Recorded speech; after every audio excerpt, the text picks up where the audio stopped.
What's going on? What's going on? What's going on, everybody? It's your boy RC, and we're back with another edition of the RC9 interviews. You know the deal. Come one, come all. Only best place to be is be here, right here with the RC9. So tell a friend and tell another friend and tell another friend to come on in and share this live with them. We have a special guest today. We have Shynae Nicole that's coming in to join us, and we're going to be talking and chopping it up about everything. Shynae, let's get her in. Let's get her in here. See where she at.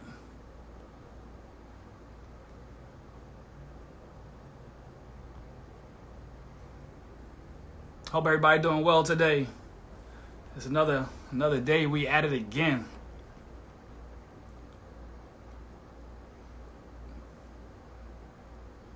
Here we go. Thanks everybody for the check-in. We got Roxy Lozama on the check-in. Brooklyn's finest designer. If you don't know, now you know. Follow her at Roxy Lozama Clothing. Yes. Matter of fact, I'm representing her shirt right now. Check it out. I wish I could turn around right now, but it'd be kind of awkward doing all of this. And so here we go. We have the guest of honor in the building. Shynae is in the building. Here we go. In 3, 2, 1, and we're live.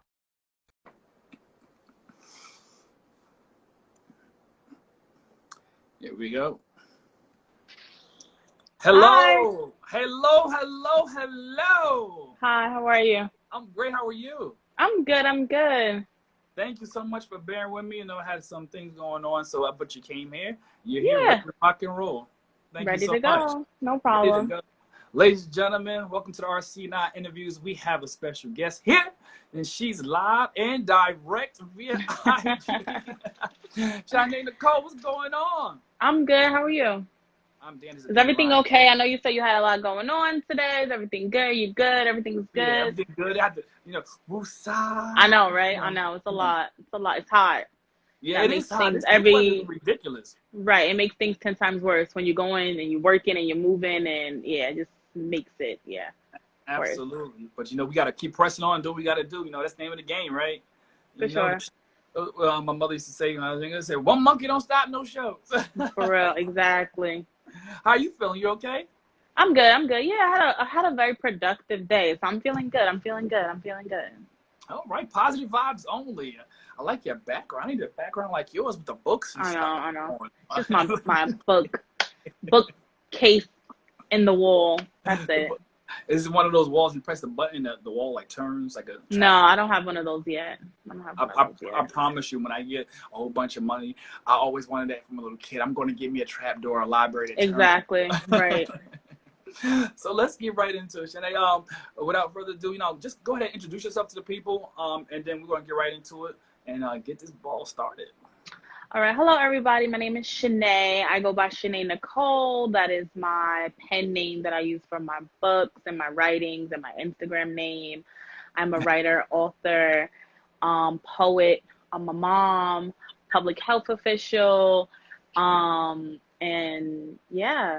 pretty much. She said, yeah. Yeah. I hate talking about myself. It's so awkward. I hate writing my bio. I hate talking about myself. It's just so awkward. Yes, it is so awkward to me. Whenever I have to write a bio, or even when I go on interviews, tell me about yourself, and it's just I don't know. They would ask you that question. Oh, so tell us about yourself. Right. Yeah. Right. I say, so what do you want me to start from childhood? Exactly. Right. All right, so we know that you're a writer, you're a mother, you're a poet, you said public health official. Yeah. And you wear some. My day job. You said, this is my day job. It's my 9-to-5. What is your passion? My passion is writing, 100%. It's definitely writing. It's definitely writing. And where are you from originally? I was born in Philly, but then I was raised in Mount Vernon, New York. Okay, born in Philly, Mount Vernon, New York. And that's where you're currently at in New York now? Yeah, that's where I live in New York now. Listen, Empire State. Let's get it. So we thank you for joining us again. And you said your passion is writing. I looked you up. I see, doing your thing, and you had hosted the other night a poetry session. My first poetry open mic night. It was amazing. I loved it. It was great vibes. It was amazing. I saw it and came in the check. I said, okay, I like this little thing going on here. You liked it, right? It was cool, right? It was a nice vibe. I'm looking for the next one. When are you going to do the next one? I'm thinking about doing it just like the first Friday of every month. Like I'm thinking about doing something like that. That'll give me enough time to just kind of recruit new, fresh talent, and won't put a lot of pressure on me to have to constantly keep like, as you said before, expanding people to get them involved. But like, and then once Right. hopefully it gets its own reputation, people will reach out to me and say, hey, I want to like, perform or read one of my poems for you. And the funny thing about it, the poetry community is actually a big community. It's like an It is. underground community, but Yeah. there's a lot of people out there. Yeah. That was like, No, wow. we're definitely strong because it's a very underrated literary form. Like Right. in because like, the fiction and the nonfiction and the sci-fi and the romance, Right. and you have poetry, which is kind of like we get such the short end of the stick, you know what I mean? Because it's so complex sometimes that people don't understand it. Right. And Right. so They get deep too sometimes. yeah, of course, right. So it's definitely like something that you just have to love and have a true liking for to really get it. Wow. When did you get like using the writing is your passion, is your baby? When did you like really find like that was your thing, your passion for writing? Where did that come from? So I've been writing since elementary school. And then like Mm-hmm. it was actually one of my teachers that told my mom like in one of my little progress report cards that like Shynae has a flair for writing.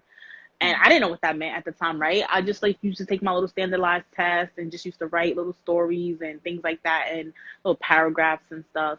And then when I was in middle school, started Mm-hmm. to write a little bit more. And then high school, that's when it really just took off as far as me writing poetry, really channeling my emotions into my work and my writing. I used to just sit in my room and listen to like India RE, like on Mm-hmm. repeat, like that soulful sorrow music, Mm-hmm. and then just be like writing my heart out, like a little broken heart at like 13 or 14. And then Wow. I show it to my friends the next day in high school, and they're like, "Oh my God, this is so good." And then that's when I got the idea, like I want to write a book. Oh And wow. so, yeah, I was like, I want to write a book. So that's always But been in my at that age, mind. like in high school, you already said, I want to write a book. Yeah, yeah. Wow. And so I had actually started writing a book in like a black and white composition notebook. I had Mm-hmm. actually started writing it, and it actually started out with the definition of love. Like, what is Mm. love? Okay. And it's so ironic because the first book I published, actually, the first chapter is love, and I have the definition of love Mm. as the first chapter. So it's kind of like, yeah, it came full circle. But yeah, definitely like high school. Yeah, I just never knew. To me, writing is such like one of those passion forms. Like, right, when you come from a Yes. family like mine, it's like, no, you need to go get a real job that's gonna pay the bills. Right. You Right. need to Right. go to college. You need to go be a social worker, go be a teacher, or go Mm. take a test and be a police officer or whatever you want to do. But, writing, that seems so far off for like my family. I don't know any writers that are full-time writers, right? Mm. So that's not something I thought about pursuing full-time, although I did want to do it. But I always thought like, no, get a full-time job and do this on the side. Right. Right. Yeah. Yeah. Yes. It's hard. It's almost like a starving It's artist. You're a hard. writer. Yeah, You're like a starving exactly. artist. It's hard to sell it to your family too. You know what I mean? It's hard to sell art to your family because they can't see Yeah. that. Very hard. They are blue collar workers. My family is, so then they only see like, actual money. Like you need to go to Right. work every 2 weeks and you need to know you're going to get a paycheck. You working and not knowing if that's going to benefit you we got bills to pay. You know what I mean? So Right. that's just like, that's how that went. So growing up with that, the kind of family structure you have, writing being your release, so to speak, and your passion. So how did you maintain that passion and still, try to satisfy your parents as well? So I went to college, right? I went to college, and then I was thinking about staying and maybe like I wanted to be a physical therapist, so that's what I was like Okay. trying to do when I was in undergrad. But then I still would write. I would perform in college. Okay. Yes, I was performing. I would write, and I actually was thinking What about college did you changing. go to? I went to Stony Brook University in Long Island, New York. Okay. Yeah. So I actually was thinking about changing my major to journalism, just because Got I thought, writing journalism, like you Right, need to right, have right. some Journal, right, structure. Like, right, I didn't know that. Like you could be a writer and not like need to, you don't need to right. major in fine arts or journalism or something like that. But in my mind, I'm like writing journalism. You want to be a journalist, right? Mm-hmm. And then I was like, oh man, I might have to start all over. And my mom was like, no, you need to like hurry up, finish, come out, get a Right. job and help pay some bills around here. You know what I mean? And so, but I just kept writing though. I kept writing. I just kept writing. That's And just always you been said my passion. you So had I've always, started. So by the time you keep writing, sorry, but you said but you had also started when you was in high school writing a book. well, in my composition notebook, not Okay. like a real Oh, type not of like actually putting it tight. together. It was just like Yeah, journal. no, it wasn't like something that was more structured. It was more of something like in a notebook, just trying Oh, to getting everything together, just like got formulating all my poems and stuff, putting it all together in like a little composition notebook, and then thinking like one day this will be a book or I'm gonna write a book. wow. So that passion kept growing. So what aside from writing, what was life like for you pre writing, prior to finding that passion? Like you said, your family like hard workers, they were blue collar Mhm. workers. You have Mhm. siblings? Yeah, I have one older sister, Mhm. and then I have a younger sister on my mom's side, and then I have a half sister on my father's side and a half brother on my father's side as well. Okay, Yeah. so you have a pretty big family, might as well say, Yeah, we have a big sibling family, wise. definitely. Right. So you say Mhm. between Philly and New York, where your roots lie, as far as you growing up, being raised up. So Mhm. what kind of thing were you into as a child? I know you found As the a child, writing. I played softball. As a Mhm. child, I played softball like from like middle school up until high school. I was a cheerleader as well. I love to dance. Like I've taken ballet since I was like in like 5 up Mhm. until I've taken college classes as far as ballet is concerned, and my minor was dance as well in college. But yeah, it was just like a regular, had a regular childhood. It was like Right. a regular fun childhood, very active. Yeah, I don't think I was much different than like, yeah, Do you yeah. I know in your writing, do you what topics do you find that you write about the most often? I know you said mentioned that you start off talking about love initially. So Yeah. what is that your main focus usually when you write, or is it Yeah, like all? relationships, love, and a lot of things pertaining to those things. A lot of like connections and unrequited connections and things like that. Mm, Those seem to be the things that draw me to write more often. mm. Yeah. Like is it when you write, is it it's just like things that you see from, is it from personal experience or things that you see, or are you like an empath, or you just pick up the energy and you just like, I'm inspired to write Yeah, and it's pretty translate? much one of those. Sometimes it's like literally like things will come to me. Mm-hmm. I was planning at my like open mic night that sometimes things will just come to you at night and then you'll just wake up and you'll have a poem on your mind. Or sometimes you just like, yo, I'm going through something. I want to write about this. And then you'll sit and sometimes things don't come out, but you'll just keep writing and writing and writing, right? Maybe you need to come back to it. But a lot of times it's because things just like come to me, like I'm going through something or I'm feeling something or some of my friends are going through something or I watch something on television Right. and I just feel compelled to write about it and then it comes out. But I always find that the best poems are the ones that kind of just flow out of me without Right. any like, without having to try, just Mhm. effortlessly. So Right. yeah.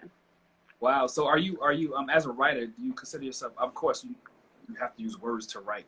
Do you consider like yourself a really word person? Like you see a word that you've never seen before and you're like, what's the meaning of that word? And you just take that word and dissect it and apply it to your writing.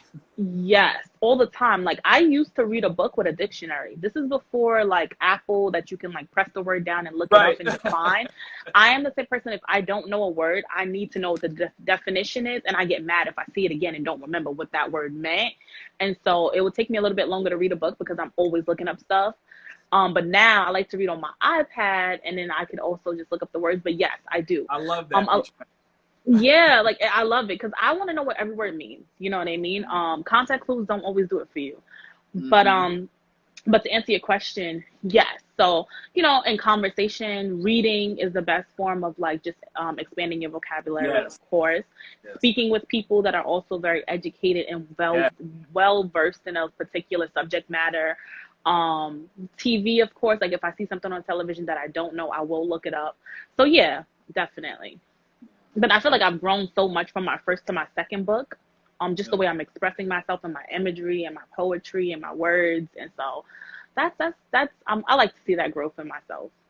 Now, what so now getting to your first book and your passion for writing, because I understand where you're coming from, because I too like to write as well, and I have a thing for writing, I have a thing for words, and Hmm. poetry, I dibble and dabble every so once. Just recently I just got a surge to write poetry again. That I get a line in my head, I say, Hmm. "Ooh, it's a good Right. poem right here." You get Right. Right. write Right. this Right. down real quick. Exactly. And it just started Right. flowing, like you said, came out Hmm. effortlessly. So I do have a thing for words as well. Um, when you on the brink of writing your first book, what got you to the point where you say, you know what, I'm ready to write a book? What was it? I know you're a mother as well. You have a little daughter as well. But I just my daughter's only 2. I had her in 2018. I wrote Okay. my first book in 2016. Okay. So this is So that was your book. That was your first book I call it BC, before child. So yeah, this was BC. My first book was BC, before child. But now people using BCS before Corona. Oh, for real? Yeah. I never heard of that one. Yeah, I can Before imagine Corona. though. I never heard of that one. But yeah, that's a good one. That is a good one. But what made me as a writer, and as anytime you produce any art form, you get a lot of self-doubt, right? So that was the only thing that was stopping me from putting it out, was the self-doubt, right? I didn't know if it was good enough. I didn't know if it was going to be relatable, if people were going to buy it, if people were going to understand where I was coming from. I put a lot of my personal life in that book, and so I'm like, yo, do I really want to put this out there? And then I really cannot tell you what was the epiphany that I had that had me really publish the book. I really don't know. It was just like, just do it. Like, and a lot of times that voice gets to me and I just do it. And if I think about it too long, I'll talk myself out of it. Just like the open mic night that I just one day was like, literally that same day I was like, do it. And I created a flyer, put it up, and that was it. Because if I overthink it, I'll just never do it. Wow. So it was something I had been wanting to do for a long time that I just just did. Because I had all the poems. I've been writing for over like how many years, and these are some poems that I have written like almost 10 years ago, 13 years ago. So like when I tell you that I was writing the book, some of the poems from then that I took, that I had to go in my archives to find some stuff to make the book up. So that book was already like, it already wrote itself, because I did add a few new poems to that book, but a lot of it was already written, and I just kind of like, it was a compilation of like all my poems. So it wasn't very hard to do. This second book, I had to like. The first book you did, was that self-published, or did you have a publisher? Yeah, I self-published. Yeah, I self-published through a company called Create Space.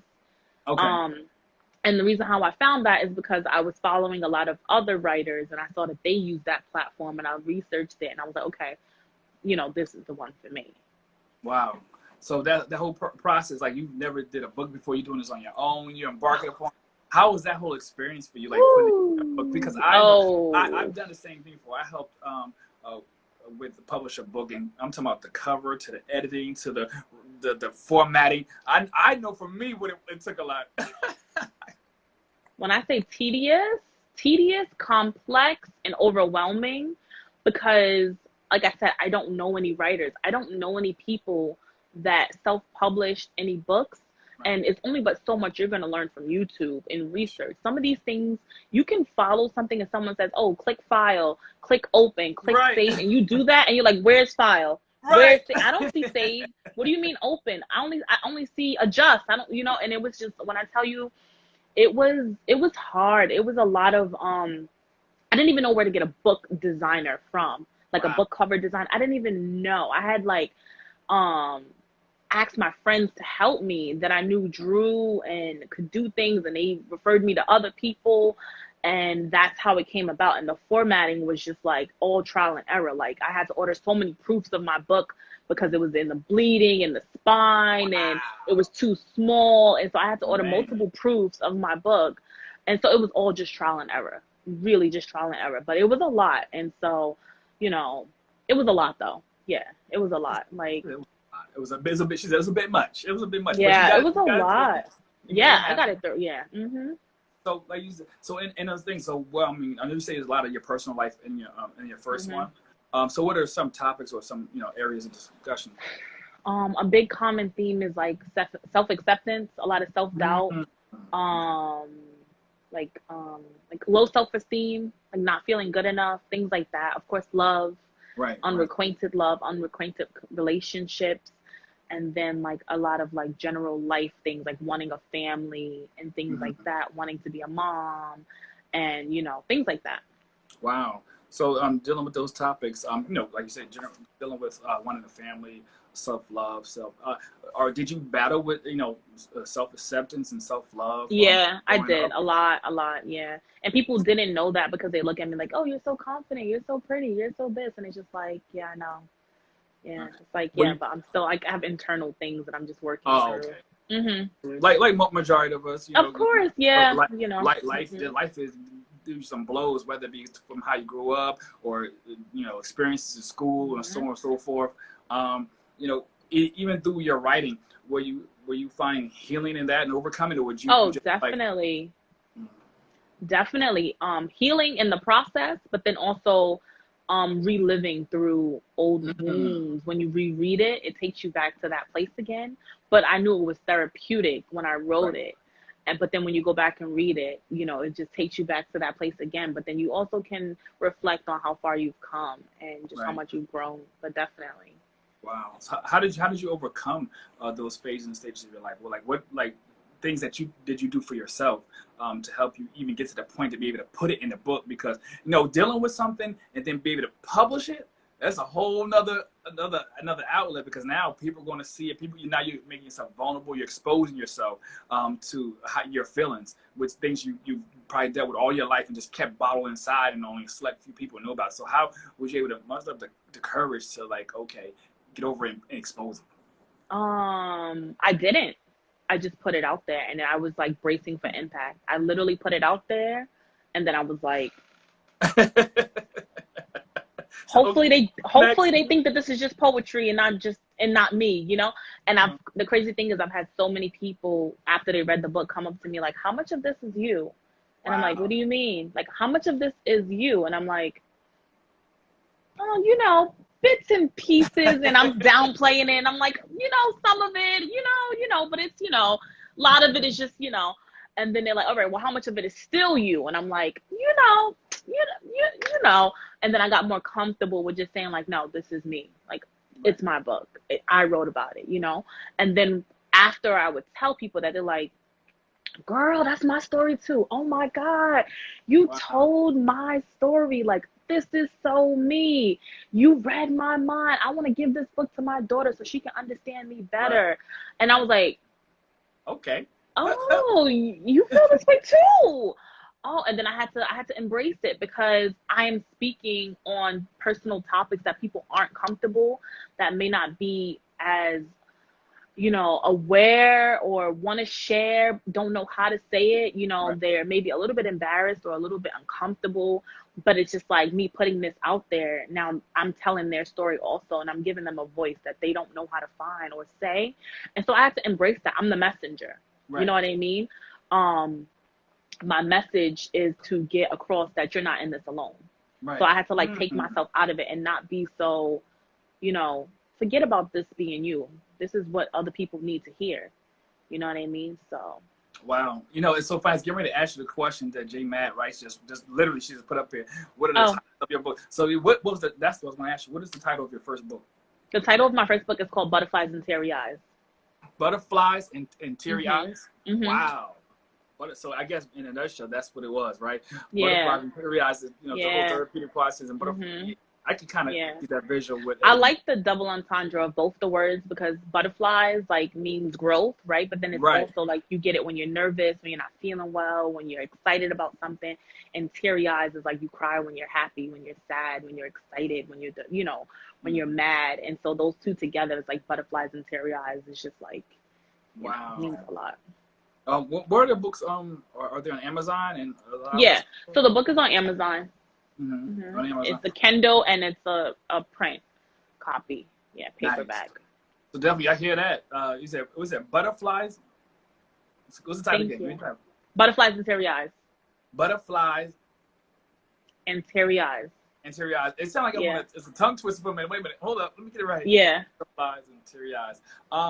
With the book, when you put it out and you received that positive feedback from it. So at that point, you said you felt like a responsibility to help Own others. it. Yeah, to own it and to help Yeah. others and to just be transparent about my process. Okay, just to be transparent about. And how did that go? Like, so once you transformed and shifted into that role, like, you know what? Okay, I put it out here. Now this wasn't for nothing, because you're a very intuitive person. You in tune, like you said, you feel something, you go with it. Even if you're Yeah. scared to death, you just go with Yeah. it. So I can tell that you're very in tune with purpose and just doing what needs to be done, even if you don't fully understand it. So when you received that responsibility, what was the next step for you after you realized? The next step for me was to just make sure that they had a resource to be able to come back to, right? Because once you open up all these wounds and these things that you didn't know that you were dealing with and struggling with. It's like, now what? You know what I mean? It's like, now what do I do with all of this? You know, and it's just to let them know that you're not alone. I'm in this with you. If you need someone to talk to, I'm here. If you need another book, I got that for you. You know what I mean? But most important is just self-love. So just work on that. Like every day, just work on that. And that will take care of so much of everything that you're dealing with, you know? Wow. Wow. And it's something that we all need to be reminded of. And even, I don't care if you're young or old, that's just a topic and just things that we all need to maintenance on. Just take care of ourselves, self-love, self-acceptance. Like, it's okay to just, you know, to want better. You deserve better. Things of that nature. So, I mean, I think it's very key for you to put that out. And how long before that time did you put out your second book? So I'm working on the second book now. So that will be out in the fall. So it's been 4 years. 4 years. That's not. Oh, you better do what it do now. Make it do what it do. So, in between the first book and one you're getting ready to put out now, I know you have your 9-to-5 job as a public health official. Explain to everybody, what is a public health official? Okay, so I have a master's degree in public health, and I work for a local municipality, a local health department, and I basically work in the inspection unit. So the unit I work in is in charge of doing restaurant inspections, actually. Okay. So that's what we do. So we ensure that the restaurants are safe for people to eat at. So that's what I do. Well, so how's that going now with this whole quarantine, the COVID thing going on? How's that going? Yeah, it's you know, it's everything is changing. Everything is changing, and you know, there's no indoor dining some places, and some places there are. And so that we've had to adjust our whole way of doing things, but it's coming along, and we're still making sure everyone is safe in the process. Wow. So in that regards, like, would you guys go out and make sure that the tables and chairs are spaced apart or something? Yeah. We make sure that there's like social distancing, that the restaurants are enforcing like social distancing measure, like markers on the floor, making sure people are wearing their masks when they're not at their tables and things like that. So yeah. Wow, that's amazing. So aside from all that, how have you been like maintaining even during the whole the quarantine that we had to lock down and everything going on? How have you been maintaining that professionally and just keeping afloat? Right. So I've been working from home since about March. It's been a little bit tough with the toddler. It's been tough, but I've just been keeping really busy as far as like cooking and working a lot on just my book and a lot of these like personal passion projects that I want to get done. And yeah, I like take my daughter out for walks and we hang out and we try to do something like every day or at least every week we try to do something.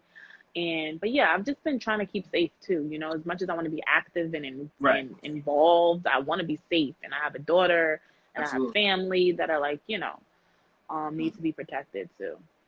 Wow. So having a daughter, you said she's 2 years old. Right. So I guess before she was going to the daycare or whatever have you. Yeah. So every day. So now I'm daycare. All this going on. Yeah, I'm daycare now. She said, "Mommy, daycare. Mommy, my daycare. God. Everything. Work at home. Mama at home. School teacher. Everything." So I know that's a challenge in itself. I know with all of us have to adjust to once again until they figure out what's what, and ain't no telling when things gonna get back. And it's not gonna be normal, that's for sure. Right, exactly. No. Yeah, the new normal for sure. The new norm. Do you have any like everything you do? I know you're doing your poetry cafe, so to speak, on live certain days. You have your poetry book out as well, and you're working on a second one. Now with your role that you have taken on, as you said you did, are you currently forming any kind of mentor groups or any kind of safe groups where people can actually come aside from the cafe to Right. So no, I'm not a therapist. I'm not like any type of therapist unless you're my friend. I am a therapist to a lot of my friends. But yeah, no, I'm not a therapist, but I'm always here. Like people are always talking to me about things, asking me questions and things like that. And I always try to make myself as available as I can be to just answer any questions, offer support, resources, point people in a direction of getting help. I am a huge advocate for therapy. I have been in therapy for like the last 2 years. Consistently, it is the best investment that I have made in myself. Wow. Yes. Um, yeah, yeah. Talk about that experience, because a lot of people, have a little stigma on therapy. Like, oh, I'm not going to a shrink. I'm not going to only, therapist. Especially in the Black Yeah. community, it's been like that for a while. But now we're becoming more accepting of it because it's mental health has been a big thing now. Right. I read a meme that says, I go to therapy for the people that's not in therapy. And that is so Mm. true. It is so true. Like, Mm. I know how to deal with my stuff because Right. I have the tools and the resources to deal with it. I'm there now so that I can deal with people that are not in therapy. But yeah, there is a huge stigma with um therapy, and I'm not sure why, right? I just feel like mental health is just as important as physical health, as your Absolutely. spiritual health, Absolutely. as you eating right. It's Yes. one, I feel like, because if your mental health is not right, then you can't perform the way you need to perform in any other aspect of your life. Right. And so right now, my biggest thing is just protecting my mindset and my peace. And so I try to stay Yes. positive. I try not to engage in anything negative that's going to take me in a negative or bad mood. Uh-huh. So I definitely try to just stay very positive and very, especially with raising a child. Right. I need to have a clear mind all day, every day, because then if I don't, that I take that out on her. Right. I take that out on myself. I take that out on my family when I come home. Right. And I just need to have a clear mind. And therapy helps me with that. Sometimes I call my therapist like, I need to see you today. I need to see you this week. Because like there's just Right. some things going on and I just need like some reinforcement and some. But yeah, Right. it is a huge stigma, but I am such an advocate for it. And I think I got like at least 2 or 3 of my friends going to see therapists. And I tell Wow. everybody, find you a therapist. Find you somebody that you can talk to that's going to be objective, that does not know you, because your friends are going to tell you what you want to hear, whether you want to hear it or Right. not, right? A lot of times we don't want to hurt our friends. So we're going to tell you what you want to hear in the nicest way possible. But a therapist, that's not their job. Their job is to listen to you and to help you get to the root of why you're thinking the way you're thinking, why you're performing the way you're performing, why you're doing the things that you're doing. It's to help you get to the root cause of these issues, so that you can be self-aware and kind of like help you navigate through things and be like, I'm doing this because, okay, let me Right. change this. You know what I mean? It helps you break those cycles and those habitual patterns that becomes toxic, not only to yourself but to those around you. Hmm. And, Right. and It's like, and you don't need to be depressed to go to therapy. You don't need to right. be sad or mad or have some traumatic experiences. You can literally just want to examine why you keep dating the same type of dudes you're dating, why Right. you keep having the same type of friends you're having, why you keep Right. ending up in trouble all the time. Right. Like, whatever you want to examine in yourself that you just don't understand, just go to therapy. It doesn't have to be huge, you know what I mean? But I do say it should be consistent, because you Mm. can't go once or twice and think that you're going to get out of it what you need to get Right. from Right. it. Like, oh, I went to therapy. It's like the gym. You can't go to the gym 2 days a week or 2 days and think that you're done just because you lost those 2 pounds. You know what I mean? Right. It's consistent work you need to be doing on yourself. It's like a lifestyle. It's an ongoing thing. So when you started going, like from the time you started going, you say you've been on for 2 years now. Consistently for 2 years, yes. So since you've been going, um, what change have you seen within yourself, like the growth wise, as far as how you handle things prior to therapy and currently? Right. So the best thing that I've learned from therapy is that my feelings are normal. Mm. That I'm not alone. Like, this is normal behavior. This is normal thinking. Because I was thinking that I was like, what's wrong with me? Like, I'm not connecting to this. I'm not do. It's like, it's normal. You're supposed to feel this way. You know what I mean? And I just took so much pressure off of myself for feeling the way that I was feeling once I knew that it's normal things that I'm feeling. You Is know is what I that a mean? part of the? Is that actually real quick? You could continue. Is that part of the acceptance um, in that category? Yeah, yeah. Yeah, definitely. And I found like, if you realize, I started going more consistently around the same time I had my daughter, not just because I was dealing with a lot of stuff that I wanted to just purge and get out. And a lot of things surrounded around those type of issues. And it was just like, yeah, a lot of self-acceptance, but it was a lot of like motherhood things too. Like, why am I feeling this way? Why am I doing these things? And it's just like, that's normal. you just had a child, you just had this, you're not going to get back to work so soon. Because I was like, I feel like I need to be back to work, I need to be working on this, I need to be doing this, she's like, you just had a child, give yourself time to just be a Right, right, mom and connect and bond with your child. You don't need to be writing your second book or going back to the gym. It's okay. You have these extra pounds because you just gave birth, and you'll get back there and when it's time. But I was so hard on myself, like, okay, I gotta get back, I gotta get back, I gotta get back. And I just like really like released a lot of like that. And wow. so I've seen a lot of growth and like just accepting things for what they are, changing what I can change, and what I cannot change, don't stress it. Right. Now, so you basically you've been going since the time your daughters have been on this earth. Mm-hmm. How well, the question I want to ask you, in that time of you going, so you say you've seen a lot of consistent change. Yeah. You've seen it like, Mm-hmm. do you feel that going to therapy actually counteracted a possible postpartum effects? Definitely. 100%. Mm, 1000% for sure. mm. Yes. Wow. Yeah. So that's really Because interesting. if I wasn't going, I probably would have let my mind go into so many different places Mhm. that I would not have been able to pull myself out of. But the fact that I was going so consistently, telling her, because it's like sometimes you don't want to tell people what you're feeling because you don't want a pity party. You know what I mean? But Right. when you go to therapy, they're not there to give you a pity party. They're there to help you out. So you can tell them whatever you want to tell them. They're not going to be like, oh no, don't. It's okay. No, you're okay. They're not going to baby you. It's like they're going to help you out. You know what I mean? And Right. so a lot of times you don't tell people how you're really feeling about things. But I was able to do that with my therapist, and she helped me out so much. So I didn't have those baby blues or that postpartum depression and Right. things like that, so. Wow, that's good. That's something you really don't hear people going to. Well, I haven't heard it until just now. Like going to therapy to counteract, like so it's Mhm. like a preventive measure. Like before you even get to Mhm. that point, get yourself a therapist, get somebody a counselor to just to talk some things out because you're gonna go through some things. Your body's going through changes. It's a Mhm. total it's a life change. Chemical, yeah, it's Right, hormonal, it's chemical, it's right, your body's changing, your role is changing in life. You have like um like you're trying to figure out who you are in this world again. You're no right, longer a single person. So right. you're just trying to adjust and like, you know. Wow, that's. I mean, that I think you just opened my eyes to something that gave me a different perspective of just different ways and different reasons one could get counsel, and I think it'll even be beneficial for both parents to actually go to counseling, because Definitely.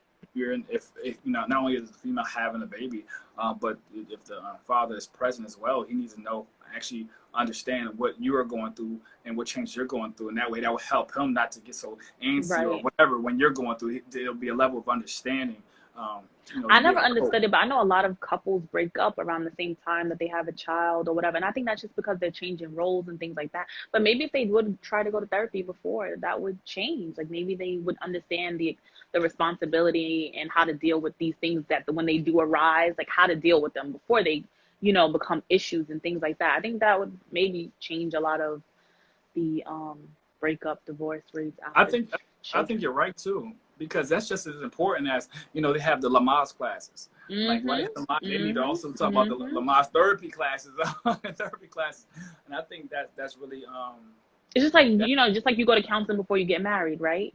Same thing. Hmm.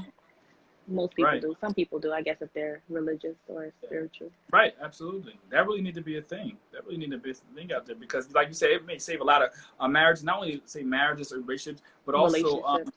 relationships. Also help the child. You just brought a life into Mhm. this world, and bad enough we come in a relationship with our own luggage anyway. That's unchecked and undealt with. Now you adding the child on top of it, which makes it more Mhm. complicated and Yes. you go through the whole cycle and Mhm. now these family homes are broken up and things of that nature. But I think what you're doing is great. How you took the stance of okay, let me go get help. Let me Yeah. and you seeing that helps you, and the fact it must be proven. Everybody around you must be seeing it because you say three of your friends Yeah. got on the Yep. bandwagon too. So they must Mhm. think like, hold up, Yeah. this is different. And they love it. They love their therapist. They talk about their therapist like yeah, I have therapy today. like, yeah, I can't wait to speak to my therapist about this. Like, they look forward to it. It's like your relief for the week, like where you can just like unload everything that has happened during the week. And the reason why I told my friends to go to therapy, the biggest reason was because a lot of times we drain our friends of all of our problems. And at the time, I was going through a lot of stuff. And I'm like, I can't be any support to you when I'm dealing with my own stuff. And it's selfish. Right. But I just can't. And I'm just like, you may need to speak to someone professionally that can help you with these things. Because I don't think I'm going to be an asset to you right now. Because I'm trying to help myself. Right. You know what I mean? And then it was just like, you know, when you have money issues, you go speak to an accountant. When you have car issues, you go to a mechanic. You know what I mean? When you have, you know, other issues, you go see professionals. I think that you should see a professional as far as your issues that you're having with these things, because it was just becoming a lot for me to like be so many different people's, you know, outlet. And when I was dealing with my own stuff, and then, you know, they did it and they loved it, you know?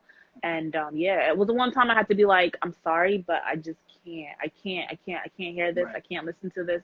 Because you take on your friends' problems. Yeah, it's overwhelming, and you take on their problems. You find yourself mad at the people that they're mad at, or mad at the situation that they're in, and you just hold that all, and it just became a lot. I was like, yeah, I can't do it. And so I stopped doing it. I stopped venting to them, and I started telling my therapist, and that cleared us up to have a friendship. You know what I mean? So now with that, so prior therapy, like you said, you would take on people's problems, and it would drain you, deplete you, and probably leave you all jacked up. So now, after, you know, currently going through therapy, how do you deal with it now?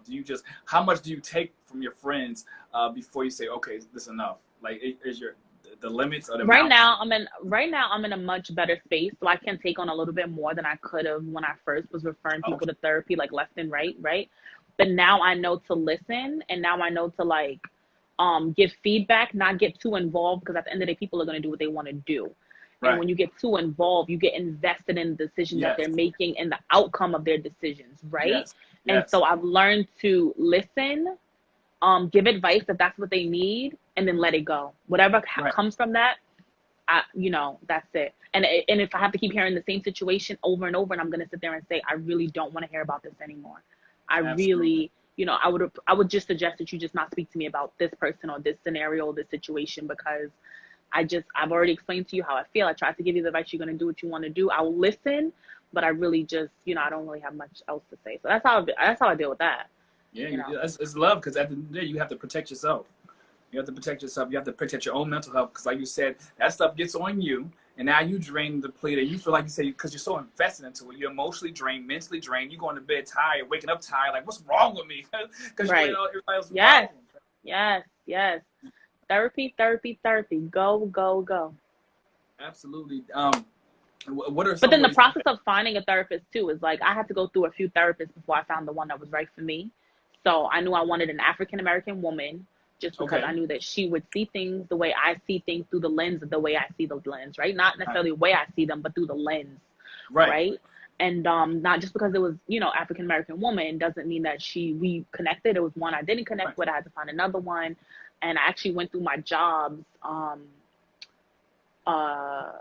EAP, Employee Assistance Program, to find one, because I didn't know where to find one either, right? I could go through my insurance, but then it was just like a shooting a dart in the dark. So yeah, I had to go through a few, and I found the one that was for me. So yeah. Wow. So that's great that you did that. I mean, I'm quite sure a lot of people, you give a lot of insight just from your personal experience and how beneficial it is to have a therapist. And like you said, I did the same thing. Went through like my EAP. They had a couple sessions for free. There's like, get them sessions, knock them out. Right. But that's if you guys are watching, and if you're working, you might want to check if your company has an EAP program, because it's definitely, you know, very helpful. You don't have to have insurance with that particular job to utilize it. That's how it was with me. Right. I didn't have to have insurance with that company, you know, to use it. So it's definitely good. It's definitely something that we all should do. I have a thing I call I have an MHAP. I have a mental health accountability partner. You know, when things are going on and I need to. And it's not anybody. It's not just somebody who has sound mind, sound Right, right, and like you said, conduct themselves just like that. They'll say what they need to say, come back, do what you need to do, and then learn to listen. I think one of the best people to be able to talk to is those who truly listen. That makes a world of difference, because sometimes you could just talk and hear yourself, and you start figuring it out on your own. Be like, right, oh. exactly. No, that is so true. Something you're like, I just answered my own question, yeah. But I've also had to like get my friends in the habit of like, because I'm not perfect, right? I do vent to them. I do tell them stuff, right? Right. But sometimes you just want people to listen, and sometimes you want advice, right? So my friends are in the habit of like, do you want me to just listen, or do you want advice? Right. And I'm like, no, just listen. Like, this is just, or it's like, no, I want you to know, what should I do? And so I've gotten into the habit too of also listening. And then if they want me to chime in and give them advice, I don't want to give unsolicited advice, right? Because sometimes they just want to tell me their problems, right? Right. And then they'll be like, yeah, what do you think I should do? But then after a while, it's like, you got to listen to what I'm telling you to do. But then I've learned to just kind of step back from that as well, and not, like I said, not get too involved. Right. And that's a whole nother skill in itself, just being a listener. Active listener, yeah. As you said, keyword, active listener, because people have the selective hearing and selective listening. They'll tune you out for a moment while you blabber, and they'll chime back in at just appropriate intervals, just to let you know that it's still clocked in. But having active listeners and being an active listener is so helpful, more than advice at times it's given. Right, so exactly.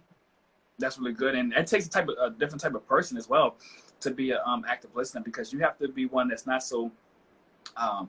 You have to be a selfless individual. You have to be a patient individual. You know what I'm saying? You have to be a caring and loving. You have to really genuinely care. It's not all about you. You know what I'm saying? You just, okay, let me listen to this. Okay, well, you should, right. You have to be a different type of person. And that's probably the challenge with a lot of us. We're in such a high-strung society, and everybody's doing everything. All right, get over it. All right, nobody don't really care and show that love and empathy anymore, like people need. Right. And so now we have a big whole mental health problem. Right. I think another good thing is that following up, right? So after you actively listen and you want to follow up like a couple days later or a week later to find out, well, how did that thing go that you were telling me about? How are you feeling? That's also part of active listening, is the follow up. Like, you know what I mean? Like, if somebody was really going through something, in a few days, ask them, like, how are you feeling? Like, are you feeling good? You okay? And I feel like they appreciate that too, because you care enough to actually see how things went, or to follow the situation through. Right. It's so funny saying that. I'm thinking of a friend in my head who's like almost down to the T. I'm almost thinking like I'm talking to her right now. Like, if I get a follow-up, how's everything going? I know you're going through something rough. I'm like, you good today? Everything's good? I was like, yeah, I'm fine. I was like, and you know what? That alone, I appreciate that. You feel like you're in it with somebody. Yeah, you feel like you have a partner.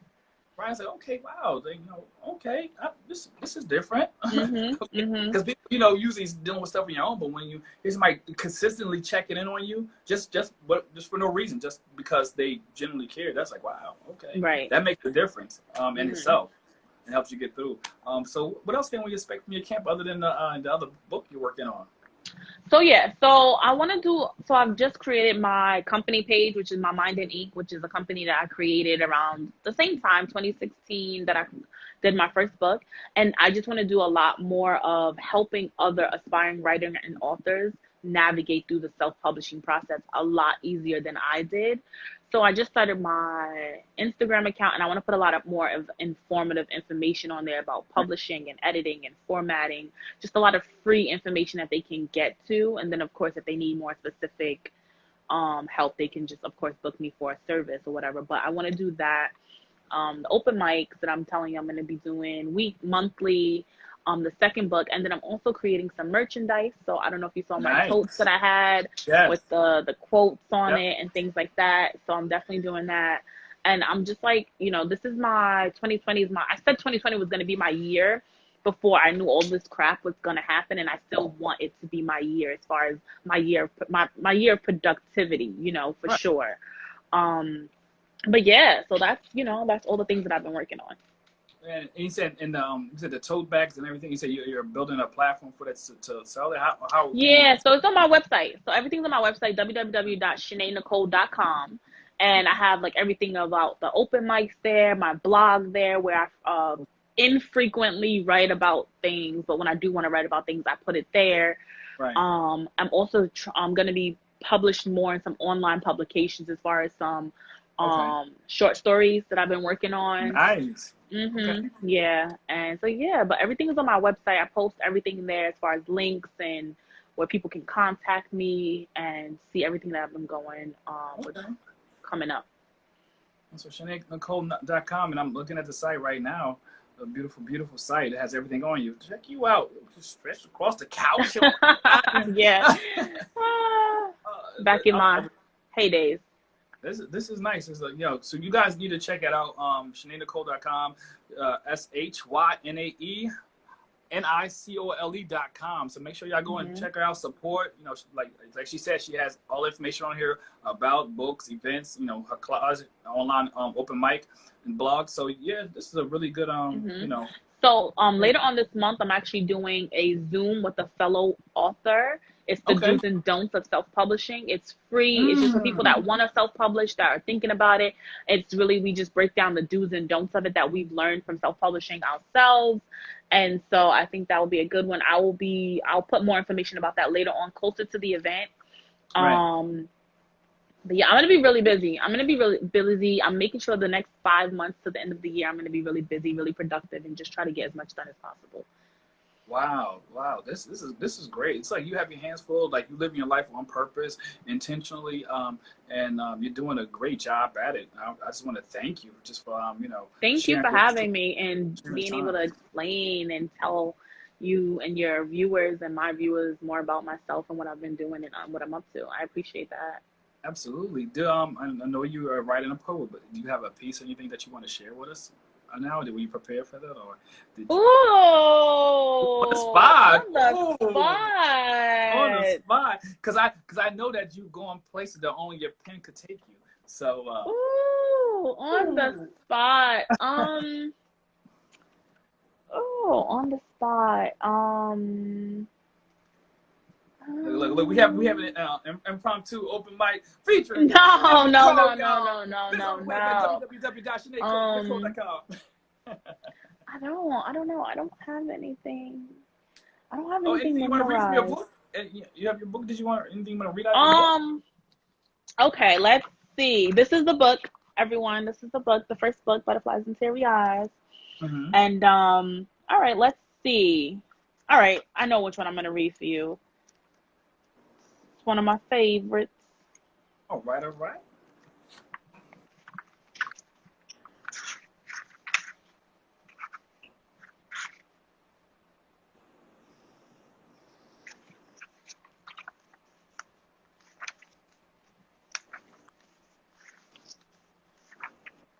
Okay, it's called Heartstroke. Okay. So when I speak of heartaches and heartbreaks, I will go back to that summer. The summer that was carried away by expectations, possibilities, and maybes. The summer my emotions led me to unreciprocated connections. In a matter of weeks, everything changed. We met, I fell hard, he fell off. The summer that hurt so badly I could barely sleep. The summer it was hard to eat. The summer it took 3 years to recoup from. When I speak of heartaches and heartbreaks, I will go back to that summer. The summer I sold myself short for some kind words and the possibility of a lover. The summer I was desperate and impatient, so we never waited. The summer I was more infatuated with the idea of love than love actually. The summer I was heartbroken by my almost lover. Ooh. You better go. Hey, stop. Thank you. That was Thank personal. you. That was deep. And I know that was relatable to a lot of people. That was good. So obviously we know what that was about because it's self-explanatory. So wow. Yeah. So when you read that, what does that take you? Does it take your mind all the way back to those moments? Or so not every poem is like, this poem is not particularly about me, but I could put myself in this situation, right? I could put myself in a situation, you know, that summer fling, that summer love. That's what Right. this poem was about. It's that summer you meet somebody and you think it's gonna last forever, but they only here for the summer anyway. Right. And so, Right. you know, you impatient and you know, let's go, you know, and then you're heartbroken and now you got to recover off of a 2 month or 3 month, you know, thing. And so it's not necessarily personally about me, but it's just Right. something I can see myself, you know, have going through or have been through, and not the exact setting, but in other settings. Wow. Listen, y'all need to get into it. I thank you for sharing that with us. From your book, like go on her website right now. It's down at the bottom. I pinned it right here. So Thank go you. to it right now. And we're definitely looking forward to your next open mic session. Because we have it here. I see you on the website. It says open mic on Instagram Live. It has a sign up on here. So if y'all have some skills, you have something, or not even skills, you have something in a notebook. Yeah, go ahead and for sure. sign up. I'm like, Yes. you know what? I think I'm gonna sign up right now. Actually. Yeah, sign I have up. some stuff. Dust off the notebook that you know, dust off the notebook and come. Yo, it was such good vibes and great vibes. Everybody was so supportive and just happy to be there and expressing themselves that, you know, it didn't matter. People, if you read from a notebook or your phone, it was just like, just come and just express yourself. Right. People will be there and support you and uplift you. I'm definitely gonna jump in on the next one. I did appreciate the one you did just a few days ago, and that was awesome. I look forward to that. I thank you for everything that you're doing, how you're putting yourself out there and putting yourself in position to be a beacon of light and hope and inspiration for others who are going through and just need to know it's okay to love yourself. It's okay, you know, so the want better, to be better, and that it's okay to go to therapy. Yeah, for sure. Invest in yourself. Invest in your health.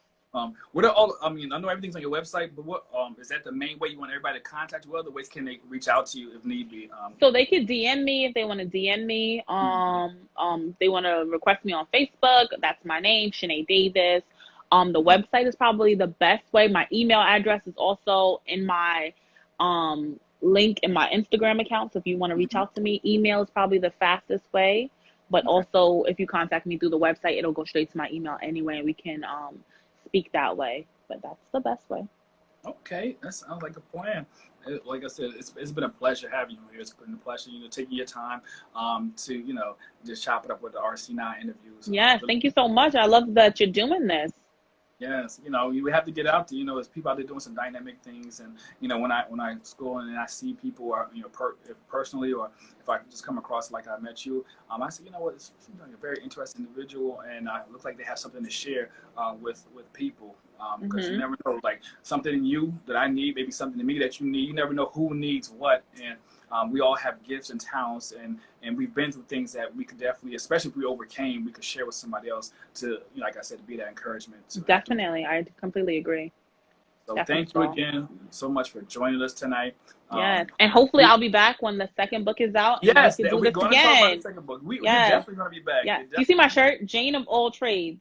Oh, I like that. Jane of all trades. That's new right there. Jack of all trades. I'm Jane of all trades. Don't get it twisted. Jane of all trades. Jane of all trades.